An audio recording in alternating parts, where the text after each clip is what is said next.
बात करेंगे चीन से मुकाबला करने की किस तरह की भारत की तैयारी है। वैसे भारत निरंतर शांति चाहता है, लेकिन शांति शक्ति से।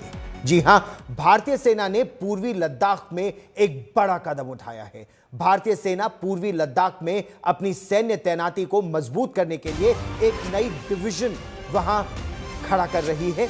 72nd डिवीजन होगी ये, जो स्थायी रूप से वहां तैनात रहेगी और जो वास्तविक नियंत्रण रेखा है, यानी लाइन ऑफ एक्चुअल कंट्रोल, लंबे समय तक सैन्य तैयारियों को सुनिश्चित करेगी। अभी तक पूरे एलएसी की जिम्मेदारी 14 कोर और 14 कोर के साथ साथ यानी फायर एंड फ्यूरी कोर और उसके साथ साथ 3 डिव के पास थी, 3rd डिवीजन के पास थी, लेकिन अब ये 72 डिव उसके साथ जुड़ जाएगी।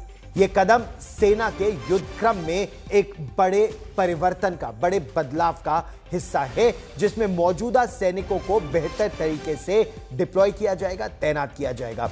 एक डिवीजन की अगर बात करें तो इसमें आमतौर से 3 से 4 ब्रिगेड्स होती हैं, यानी 10 से 15 हजार इसमें सिपाही होते हैं, करीब 5 से 8 हजार इसमें सहायक कर्मी होते हैं और इनका नेतृत्व, एक डिवीजन का नेतृत्व मेजर जनरल रैंक के एक अधिकारी करते हैं। और जैसा मैं आपको बता रहा था, इसमें 3 से 4 ब्रिगेड होती हैं। जो ये डिवीजन है, इसका मुख्यालय पहले से ही पूर्वी लद्दाख के एक हिस्से में तैनात हो चुका है, जबकि बाकी हिस्से पश्चिमी भारत में प्रशिक्षण ले रहे हैं। ये डिवीजन लेह स्थित फायर एंड फ्यूरी कोर के अधीन होगी और इसके क्षेत्र की जिम्मेदारी अभी तो यूनिफॉर्म फोर्स के पास है, जो जल्द ही अपने पूर्व निर्धारित क्षेत्र रियासी, जम्मू कश्मीर में वापस जाएगी। 72 डिव इसकी जगह लेगी और जो लगभग 850 किलोमीटर, 832 किलोमीटर लंबी वास्तविक नियंत्रण रेखा है लद्दाख में, वहां पर तनाव को नियंत्रित रखने के लिए और अपनी चौकसी को मजबूत रखने के लिए यह कदम उठाया जा रहा है।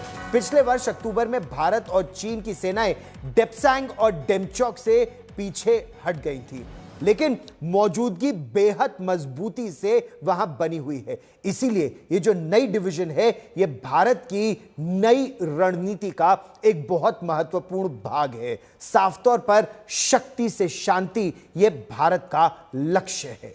पूर्वी लद्दाख ही नहीं, अगर अरुणाचल प्रदेश की भी बात करें तो भारतीय सेना चीन के खिलाफ अपनी तैयारियों को लगातार और मजबूत कर रही है, सुदृढ़ कर रही है।